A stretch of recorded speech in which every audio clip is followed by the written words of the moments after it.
بسم الله الرحمن الرحيم. ألف لام ميم را. تلك آيات الكتاب والذي أنزل إليك من ربك الحق ولكن أكثر الناس لا يؤمنون. الله الذي رفع السماوات بغير عمد ترونها ثم استوى على العرش وسخر الشمس والقمر كل يجري لأجل مسمى يدبر الأمر يفصل الآيات لعلكم بلقاء ربكم توقنون. وهو الذي مد الأرض وجعل فيها رواسي وأنهارا ومن كل الثمرات جعل فيها زوجين اثنين يغشي الليل النهار إن في ذلك لآيات لقوم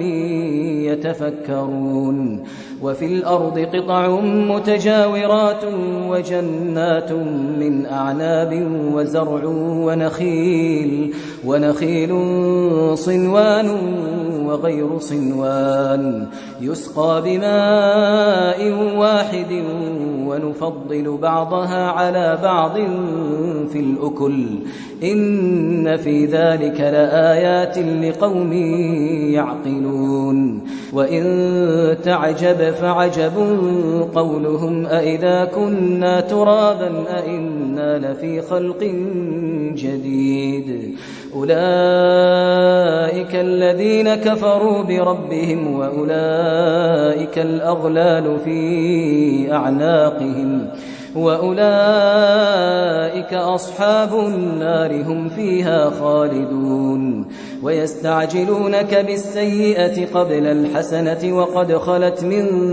قبلهم المثلات وإن ربك لذو مغفرة للناس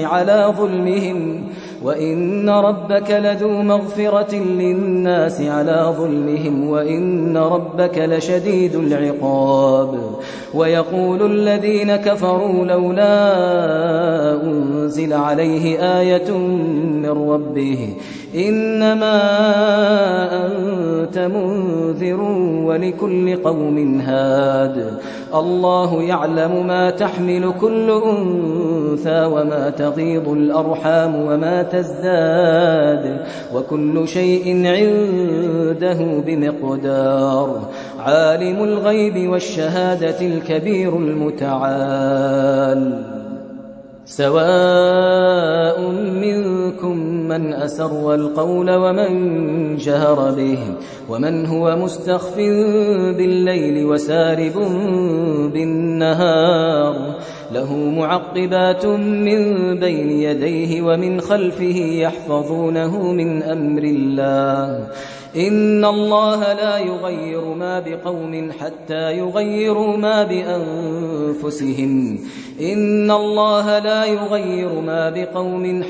يغيروا ما بأنفسهم وإذا أراد الله بقوم سوءا فلا مرد له وما لهم من دونه من وال. هو الذي يريكم البرق خوفا وطمعا وينشئ السحاب الثقال ويسبح الرعد بحمده والملائكة من خيفته ويرسل الصواعق فيصيب بها من يشاء وهم يجادلون في الله وهو شديد المحال. له دعوة الحق والذين يدعون من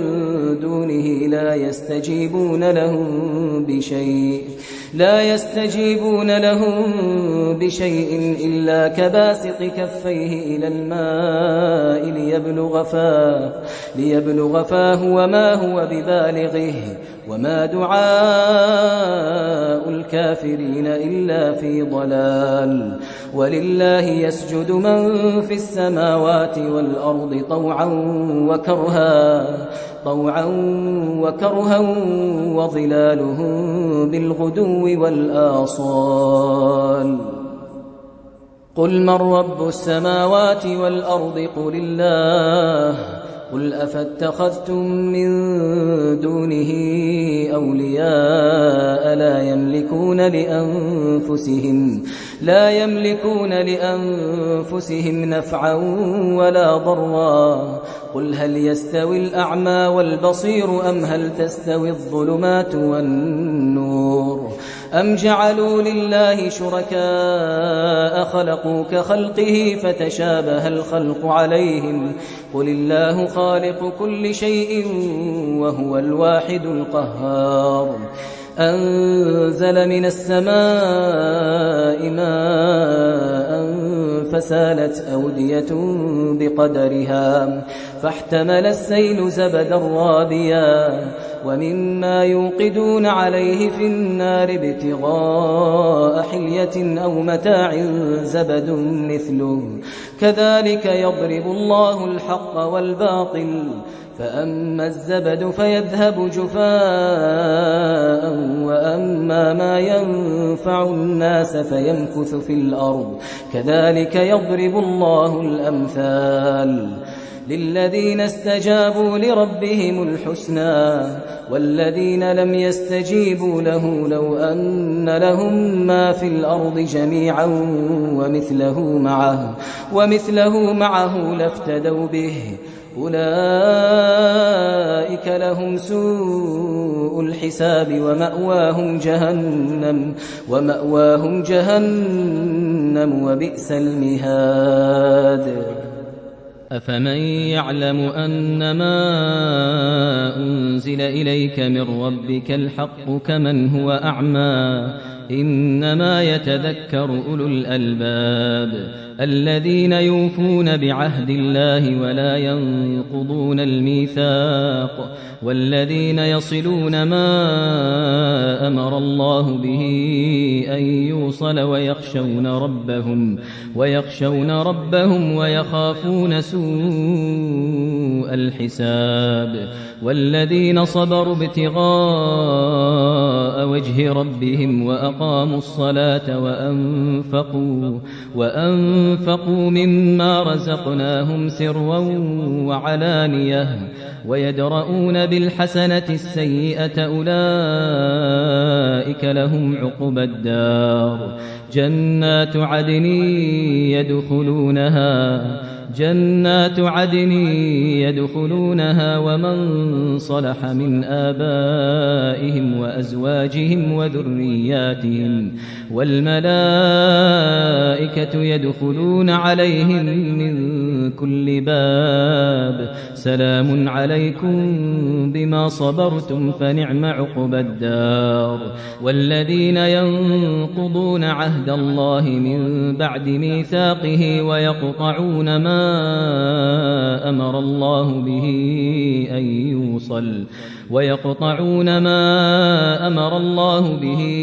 أن يوصل ويفسدون في الأرض أولئك لهم اللعنة ولهم سوء الدار. الله يبسط الرزق لمن يشاء ويقدر وفرحوا بالحياة الدنيا وما الحياة الدنيا في الآخرة إلا متاع. ويقول الذين كفروا لولا أنزل عليه آية من ربه قل إن الله يضل من يشاء ويهدي إليه من أناب. الذين آمنوا وتطمئن قلوبهم بذكر الله ألا بذكر الله تطمئن القلوب. الذين آمنوا وعملوا الصالحات طوبى لهم وحسن مآب. كذلك أرسلناك في أمة قد خلت من قبلها أمم لتتلو عليهم الذي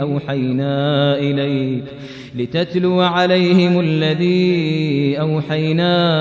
إليك وهم يكفرون بالرحمن قل هو ربي لا لا إله إلا هو عليه توكلت وإليه متاب ولو أن قرآنا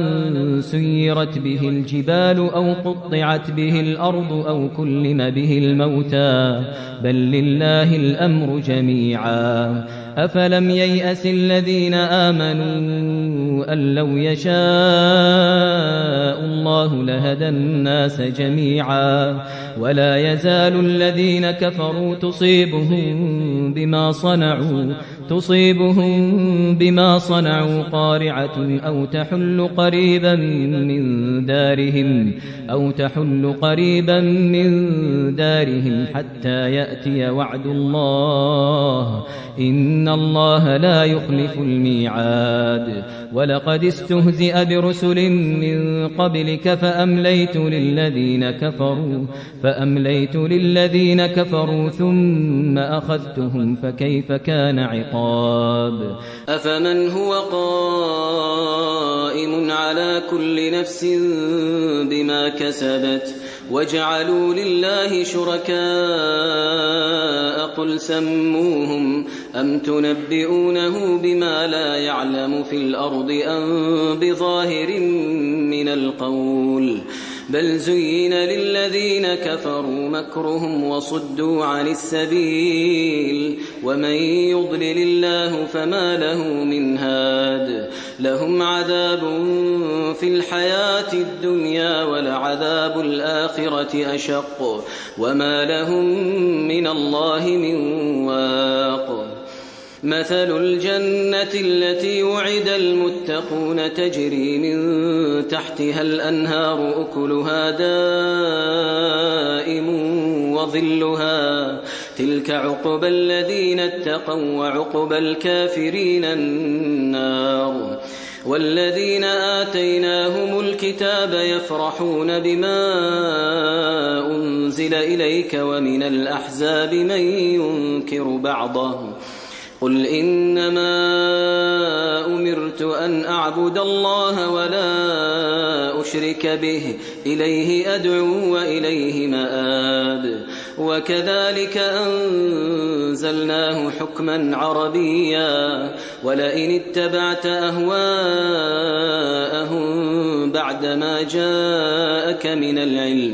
بعدما جاءك من العلم ما لك من الله من ولي ولا واق ولقد أرسلنا رسلا من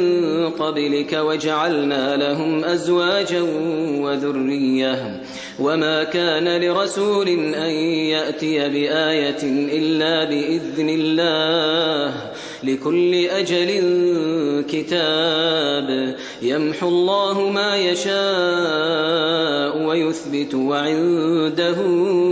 أم الكتاب وإما نرينك بعض الذي نعدهم أو نتوفينك فإنما عليك البلاغ وعلينا الحساب أولم يروا أنا نأتي الأرض ننقصها من أطرافها والله يحكم لا معقب لحكمه وهو سريع الحساب وقد مكر الذين من قبلهم فلله المكر جميعا يعلم ما تكسب كل نفس وسيعلم الكفار لمن عقبى الدار ويقول الذين كفروا لست مرسلا قل كفى بالله شهيدا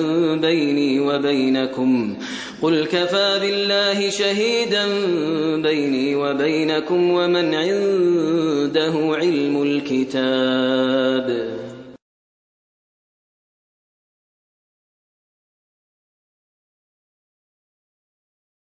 بسم الله الرحمن الرحيم ألف لام ميم را تلك آيات الكتاب والذي أنزل إليك من ربك الحق ولكن أكثر الناس لا يؤمنون الله الذي رفع السماوات بغير عمد ترونها ثم استوى على العرش وسخر الشمس والقمر كل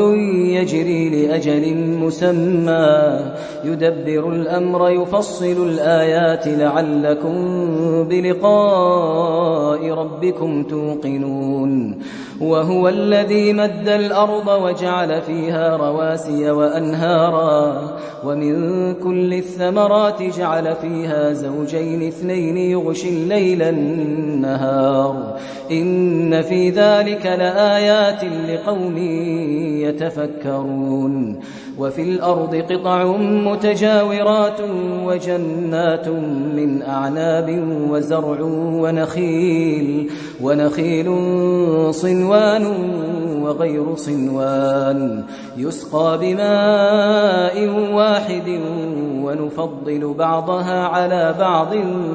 في الأكل إن في ذلك لآيات لقوم يعقلون وإن تعجب فعجب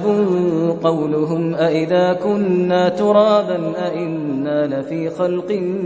جديد أولئك الذين كفروا بربهم وأولئك الأغلال في أعناقهم وأولئك أصحاب النار هم فيها خالدون ويستعجلونك بالسيئة قبل الحسنة وقد خلت من قبلهم المثلات وإن ربك